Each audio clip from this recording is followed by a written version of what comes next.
What's up, guys? Welcome to Care Coach Lead. This is Andrew Frezza and Melissa Dixon, and today we're going to be talking about how to design better CrossFit workouts with one simple change.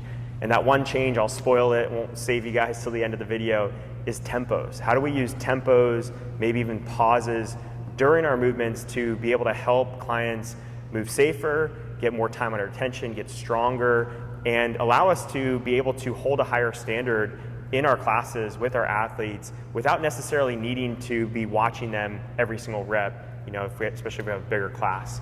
So we're gonna be sharing some of our favorite ways to incorporate tempos into different exercises and how it can really dramatically get clients to move better and get more out of what they're doing. Probably the most common area that we see people using tempos already in a CrossFit style class is something like a RDL or a back squat. We see people applying tempos already with barbell movements. I think that would be pretty common, or maybe even an air squat like in a warm-up, things like that. So there's a lot of ways that we don't see that happening in actual programming of a workout, where they might take that tempo from the air squat and only have that in the warm-up and then allow athletes to move so quick through them, and all those faults and all those flaws come back if we're not careful with our delivery of something. Yeah, and I know as a novice coach, when I was starting out, I always felt like it was on me to deliver this amazing cue to get the person to move better. Maybe it was a verbal cue, a visual cue, but it was like I wanted the athlete to just keep doing what they're doing and incorporate the cue that I was delivering to them. And as I've learned as a coach, is oftentimes that's not the best approach, and sometimes it's not going to create change at all. And sometimes you got to get weight off the bar, you got to get a lighter weight in their hands. Sometimes we got to modify or regress the movement, and sometimes we just got to slow athletes down.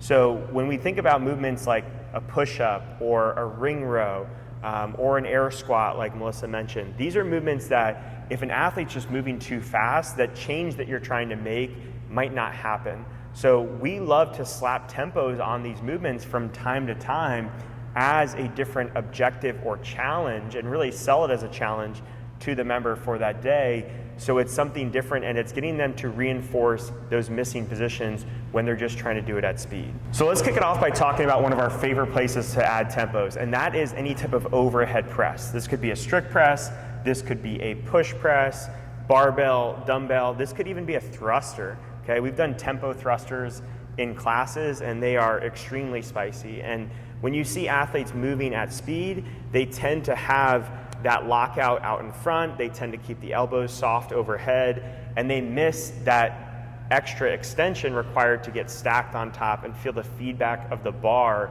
over their body, feel the weight of the bar over the body.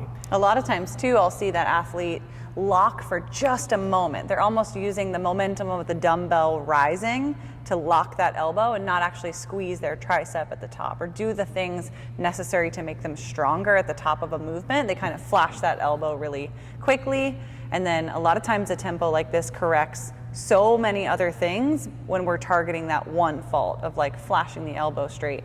It helps get them stronger at the top of that hold. It gets them stronger, in all of their accessory muscles, but mostly translating into any other overhead press. They're going to relate that position differently when they're moving slower through it or holding at the top of that movement. That's where I really like to see a tempo applied in an overhead, is like a 2-second pause at the top. So dip, drive, lock out, 1 Mississippi, 2 Mississippi, and then on the way down, we might throw an eccentric in there to get them stronger on the way down, but really like engaging people with that hold at the top and really feeling that squeeze and lock out is going to change the game for a lot, and really take all of those common faults out of the movement without having to do any kind of slow movement throughout the rest of it. Yeah, I've had athletes, you tell them 100 times what that position needs to look like or feel like, but until that bar is stopped and overhead, they don't really understand what that feeling is. That also translates to something like a wall ball. The wall ball is not so much about that lockout position, but it is very much a movement that requires 2 speeds. You need a descent on the way down to be a certain speed, and then you need to accelerate on the way up.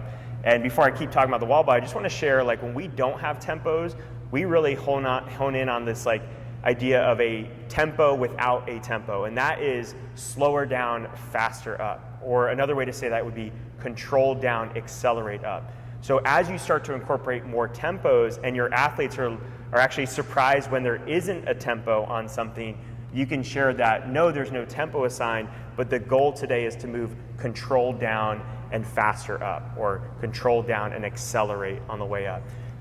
What this really does too is, like, we've seen it because we've grown our population to expect a tempo, and when there isn't, they almost don't know what to do. It allows you as a coach to keep your population safer generally, because they tend to move more methodically, more in control, and they have a lot of prerequisite strength from using the tempos to be able to move faster. They can kind of, have a little bit more leeway or bandwidth in fast air squats, fast wall balls, fast push press, things like that, to where we're not as nervous when our athletes are moving fast under load, because we know we've built so much strength around that movement using tempos for so long that speed isn't going to be one of those factors that hurts them. Yeah, we see it on deadlifts. Like at most gyms I've been to, when it's a deadlift day, people are slamming the weights. They're literally bouncing it. You can see their arms bending as they touch and go on the ground. And so often we do tempo deadlifts that even when we kind of let them fly and let them go in a more maybe competitive environment or more of a benchmark type of day where we're allowing them to move with speed, you still see that control down, and you don't hear the weights like really slamming the ground. And that's just going to keep them safer. It's going to make them stronger because they're owning that movement and not just using the momentum to move that barbell. The other place that this can be very valuable is with technique things like a rower, okay? So with the rowing machine, so many of us struggle to get our athletes to feel that cadence that they need to recover on the way in and then to be explosive on the way out. And rather than just saying, move slower on the way in or get your stroke rate under a certain amount, you could literally assign an actual tempo and exaggerate it. It could be 3 seconds on the way in and then explode on the way out, X on the way out, or 1 second on the way out. So they're going twice as fast or 3 times as fast in the recovery phase as the drive, and they actually now have a number attached to it as opposed to you just telling them to slow down. I think the easiest way to think about that is not necessarily like a tempo like we'd assign per second. It wouldn't be a 1 Mississippi, 2 Mississippi count. It would be a 1, 1, 2. And the way I explain that to my athletes all the time is that 1 can get faster, so the 1, 2 is going to get faster. But it should always be double the amount of time as how fast you pull. So if I rip a half second, that means I'm going to take a full second on the way in, right? So 1, 1, 2, 1, 1, 2. That should always be repetitive in your mind. It's a 1, 1, 2. And if I'm doubling it on the way back in, that one that gets faster, I get to go faster on the way in, but it's still slower than when I pulled. So it's always slower than the speed of your pull. Yeah, we'll do the same thing in our Beach Fit program. We do a movement called a med ball rotational throw, and we have trouble getting our clients to understand that this is an explosive movement, kind of like a ball slam. We want them to be controlled on the way up and then really slam it. And we've now attached a tempo to this movement to get people to really understand there's a loading phase to it and then a very explosive phase to it. And it's made a huge difference just having a tempo assigned to that movement. So it can be used in workouts, and it can especially be used in warm-ups and skill settings. So as we talked about with the rower, it doesn't have to necessarily be like, you can over-exaggerate people at times. You can have them emphasize somewhere where they've been under-emphasizing for a while, or a wall ball. Like, no one wants to do a wall ball with a 3-second descent and then exploding up. But if that's in a warm-up or a skill prep setting, and you get them to understand position, you get them to understand how to accelerate and use their legs and not drive and jump through their toes, now that can translate to a workout where there may not be a tempo assigned. So be creative about how you apply this, but don't be afraid to put it in a traditional CrossFit or high intensity style workout, because it can still be a new challenge for people that are used to moving fast and really cheating the motion in a lot of ways. That's where I really like the use of tempos, especially when we talked about like the 2-second hold at the top of a movement. Because a lot of times the person who's moving and like flashing their elbow forward and just like getting that momentary lockout but not really putting a lot of control into it, this offers them a challenge to take on, because that's usually why they're doing it. They're moving faster because they feel like you know, they're pulling down as soon as they get up. They're pulling against that dumbbell to bring it back down, or the barbell to bring it back down to their, you know, shoulders for a thruster. And they're trying to like get speed in all directions. And when I'm telling them, okay, the challenge today is to hold 2 seconds at the top. Can you hold this dumbbell 2 seconds? Is this a weight that you can actually lock out and hold? And so it kind of switches their gears into like, oh, this is where you want me to excel for the day, and I like to excel in any area that you challenge me to. It kind of gets them to really buy into the tempo while sneaky making them stronger. Yeah. So hopefully this is helpful for you guys. If you have any questions or comments, leave them below, and we'll see you in the next video. Did we hit everything? I can't even do it like that. Those are pretty good, actually. Don't lock out the elbow, because that's where I think people... Oh, it's so hard not to lock out. Hold on. It's movement. I don't think I can stay forward. Yeah, right there. Good.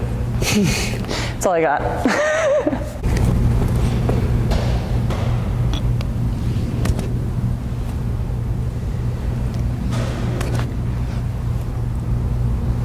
So much better. Nice. All right, that's good. A little kip to it.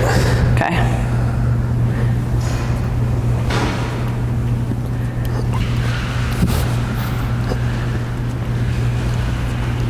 You're doing lots of things wrong.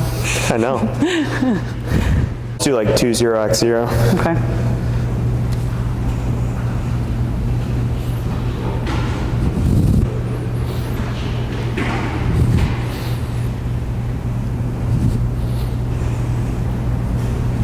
Good.